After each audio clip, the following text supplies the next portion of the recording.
नमस्कार दोस्तों। OCA network में आपका स्वागत है। मैं हूं ओमकार चौधरी। लोकसभा चुनाव प्रचार के दौरान राहुल गांधी ने ये धमकी दी थी कि अगर तीसरी बार नरेंद्र मोदी देश के प्रधानमंत्री बन गए और उनके प्रधानमंत्री बनने के बाद उनकी सरकार ने संविधान में संशोधन बदलाव करने की कोशिश की, तो याद रखना, पूरे देश में आग लग जाएगी। आपको याद होगा, ये धमकी राहुल गांधी ने सार्वजनिक तौर पर जनसभा में भाषण देते हुए दी थी। वैसे दो तीन काम तो इधर बड़े अच्छे हो गए हैं और एक दो काम और बचे हुए हैं, बल्कि मैं कहूंगा कि तीन काम बचे हुए हैं। लेकिन दो काम तो ऐसे हैं जो नवंबर में ही पूरे होने चाहिए। एक काम तो ये अच्छा हो रहा है कि वक्फ बिल जो है, वो जो जेपीसी को सौंपा गया था, जेपीसी दिन रात उस पर काम कर रही है और जिस तरह के प्रावधान उसमें किए गए हैं, उस पर जब चर्चा होती है मीटिंग्स में और जब प्रेजेंटेशन दिए जा रहे हैं अलग अलग लोगों के द्वारा, ग्रुप्स के द्वारा, उन पर ये जो इंडी अलायंस के और मोदी विरोधी जो सांसद हैं, राजनीतिक दलों के नेता हैं, उनकी प्रतिक्रिया, उनकी भाव भंगिमाएं और उनका कुल मिलाकर के जो व्यवहार है, वो बड़ा दिलचस्प भी है और देखने वाला भी है। सोमवार को भी बैठक हुई थी और उसमें जो जैन पिता पुत्र हैं, जो ज्ञानवापी के लिए भी मामला लड़ रहे हैं, जो भगवान राम की जन्मभूमि के लिए भी लड़े, उन्होंने प्रेजेंटेशन दिए। वक्फ ने जिन जमीनों पर कब्जे कर रखे हैं, उनको लेकर के एक बहुत शानदार प्रेजेंटेशन उनकी तरफ से दिया गया और एक प्रेजेंटेशन कर्नाटक की तरफ से दिया गया। कर्नाटक की तरफ से जो प्रेजेंटेशन दिया गया है, उसमें तो बेहद गंभीर और संगीन आरोप लगाया गया है। उसमें कहा गया है कि मल्लिका अर्जुन खड़गे ने भी वक्फ की संपत्ति पर कब्जा कर रखा है और ये आरोप लगना था कि जितने विपक्षी चेहरे थे जेपीसी में, वो सब उठ करके जो है बाहर चले आए, यानी बायकॉट कर दिया मीटिंग का कि साहब मल्लिकार्जुन खड़गे का नाम जो है वो कैसे आ गया।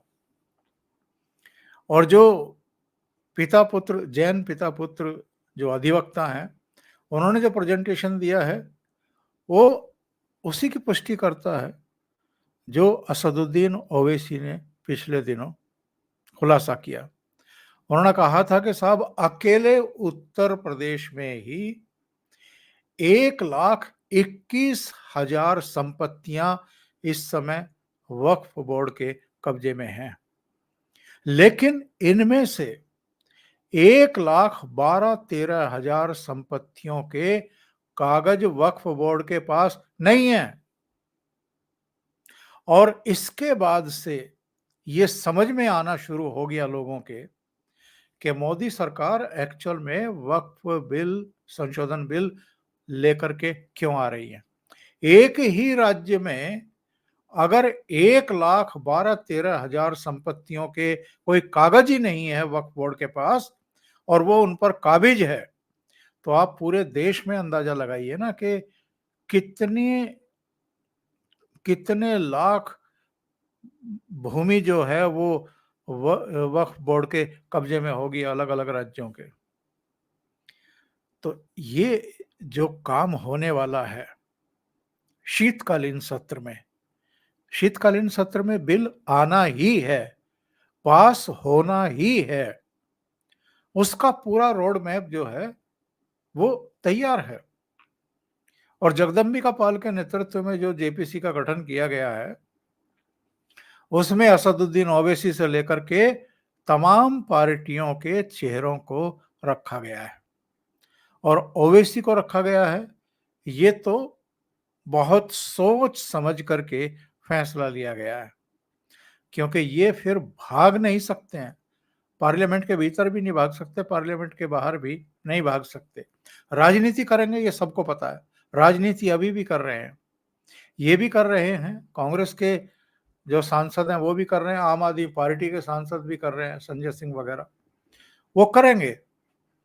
लेकिन ये एक ऐसा काम होने जा रहा है जिससे जो इनके कब्जे में अवैध जमीनें हैं, संपत्ति है, उसका खुलासा पूरे देश और दुनिया के सामने होने जा रहा है।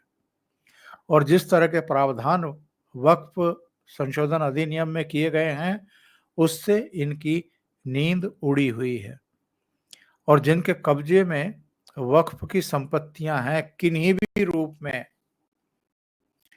वो भी बेहद परेशान हैं।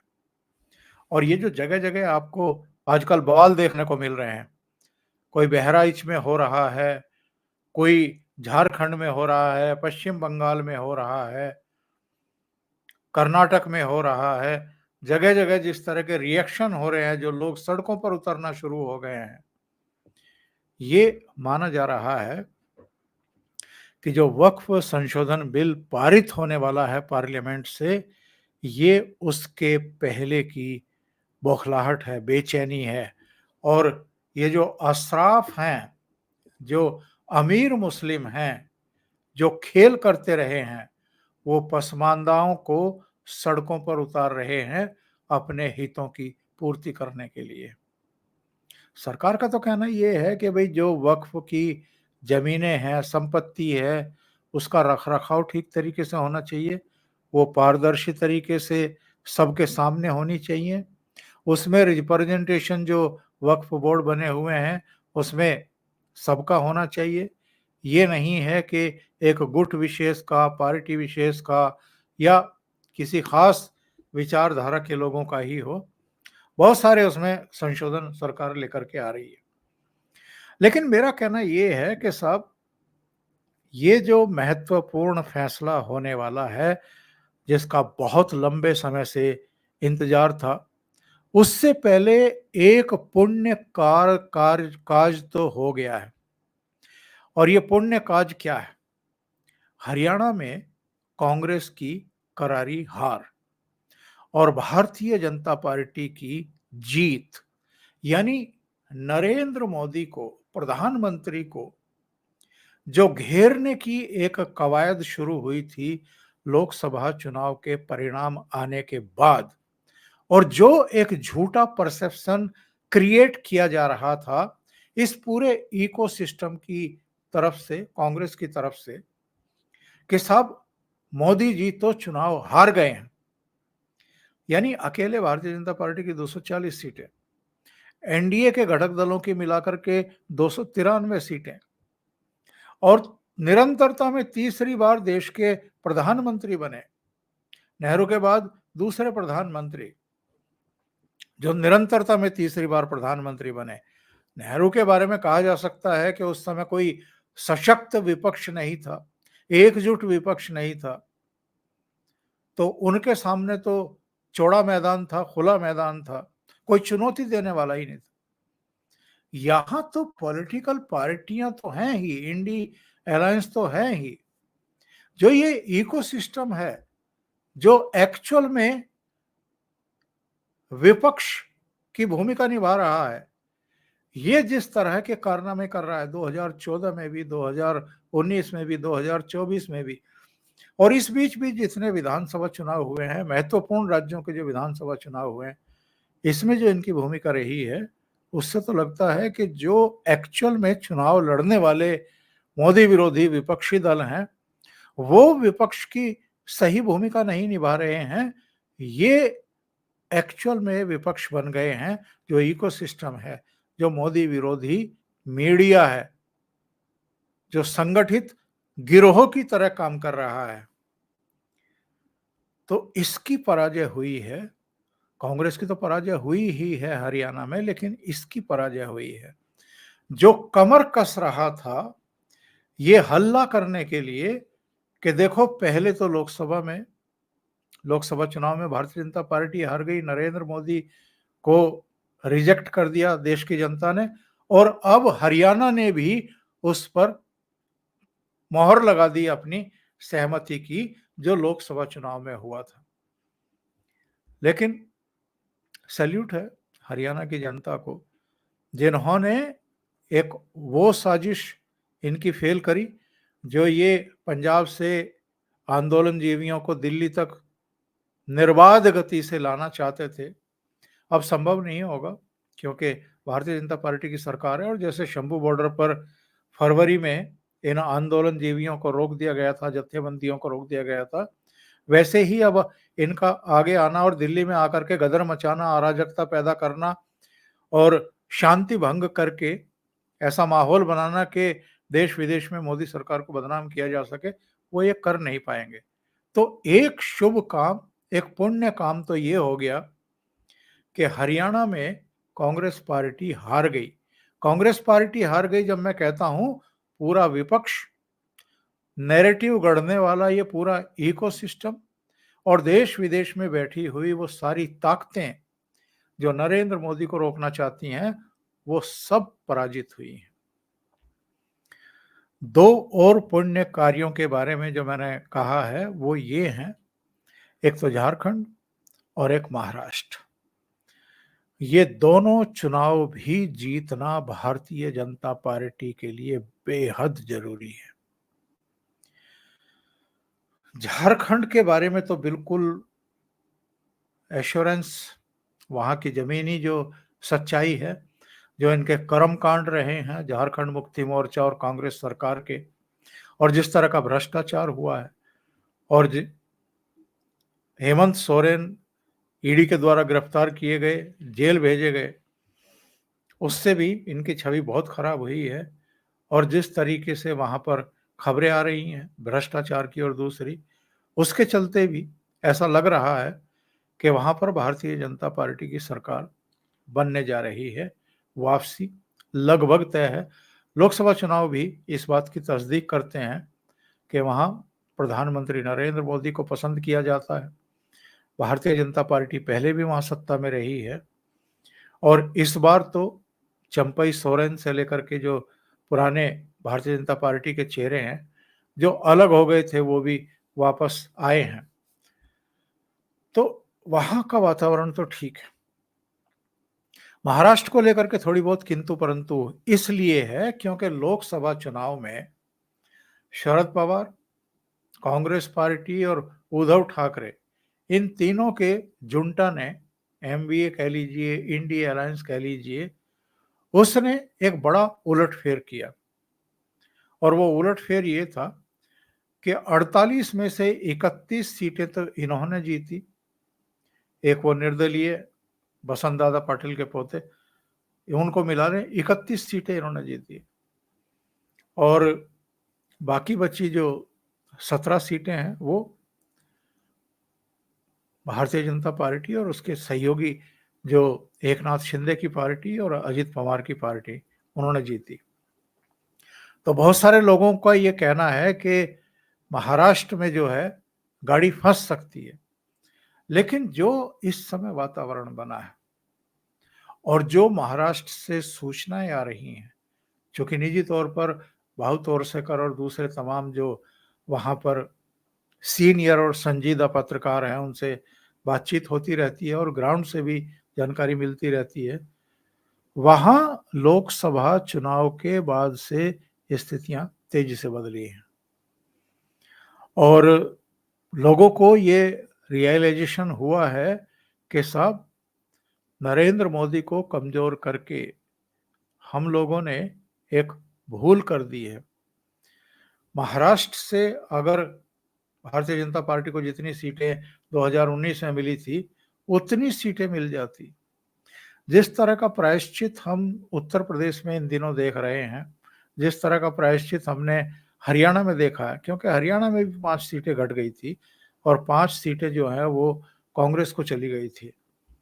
तो हरियाणा में जिस तरीके से लोग एकजुट होकर के भारतीय जनता पार्टी को वोट करते हुए दिखाई दिए, हिमाचल प्रदेश में संजौली मस्जिद को लेकर के मंडी में मस्जिद को लेकर के जिस तरीके से लोग सड़कों पर उतरे, उत्तर प्रदेश में जिस तरह की एकजुटता दिखाई दे रही है, ये सारी चीजें हमें ये दर्शाती हैं कि महाराष्ट्र में भी लोगों को इस बात का एहसास हो रहा है कि लोकसभा चुनाव में उनसे कहीं न कहीं चूक हो गई है।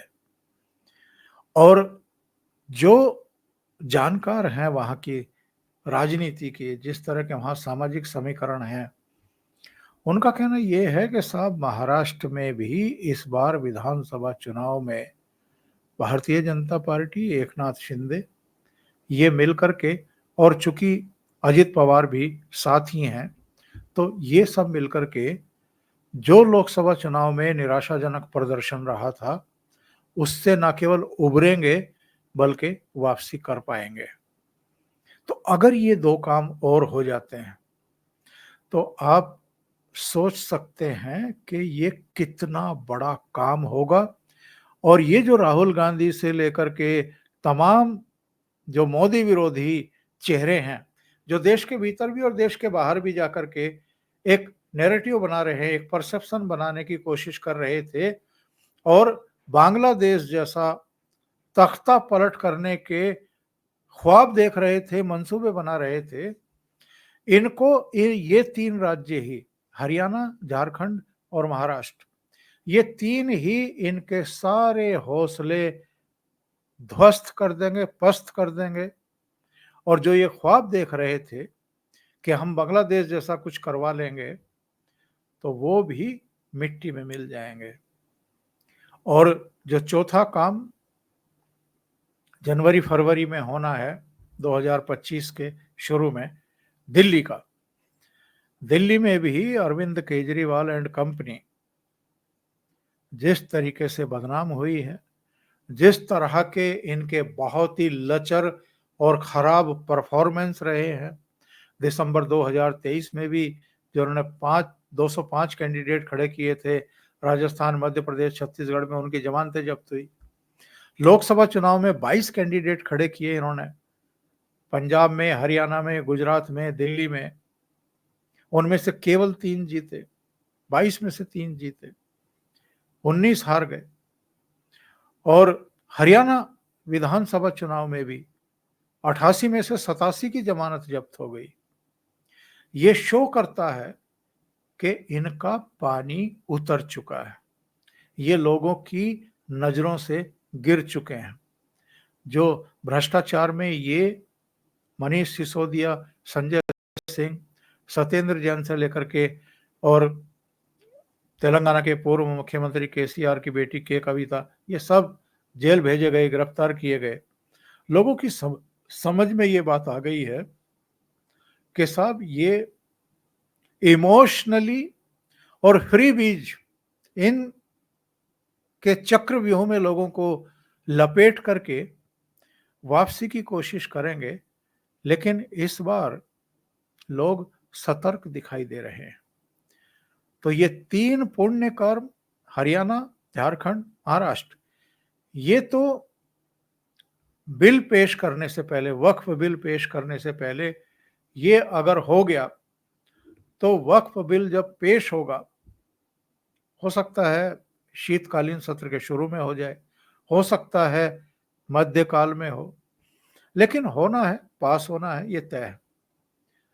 इनके सारे मंसूबे ध्वस्त हो जाएंगे, इनके जो हौसले थोड़े बहुत बढ़े हुए दिखाई दे रहे हैं वो पस्त हो जाएंगे। और जो ये धमकी दे रहे थे लोकसभा चुनाव में कि अगर संविधान में बदलाव किया गया, अगर संशोधन किए गए, क्योंकि इनको पता है कि मोदी सरकार क्या क्या संशोधन करने वाली है, क्या क्या सुधार करने वाली है, और इनके बिना काम चलने वाला नहीं है। ये देश को नरक बनाए रखेंगे, यही सब भ्रष्टाचार चलते रहेंगे। तो इनको पता है कि मोदी सरकार क्या क्या विधेयक लाने जा रही है। ये तो शुरुआत भर है, आगे तो और भी कई महत्वपूर्ण विधेयक आने हैं। तो ये अगर 3 राज्यों में भारतीय जनता पार्टी की सरकार बन गई और ये हार गए, तो चाहे जितने बिल आए, ये हल्ला गुल्ला जरूर करेंगे, लेकिन कुछ नहीं बिगाड़ पाएँगे, कुछ नहीं उखाड़ पाएँगे। अभी के लिए इतना ही। बहुत-बहुत धन्यवाद। अगर आपको ये चैनल और इसके कंटेंट पसंद आ रहे हैं, तो लाइक करें, कमेंट करें, वीडियो को शेयर भी करें। अभी तक अगर आपने ये चैनल सब्सक्राइब नहीं किया है, तो सब्सक्राइब कर लें। साथ में लगे बेल आइकॉन को और बेल आइकॉन में भी जो ऑल वाला बटन है, उसको दबाना ना भूलें, ताकि आगे आने वाले वीडियो और उनके नोटिफ़िकेशन आप तक पहुँचते रहें। बहुत-बहुत धन्यवाद। नमस्कार।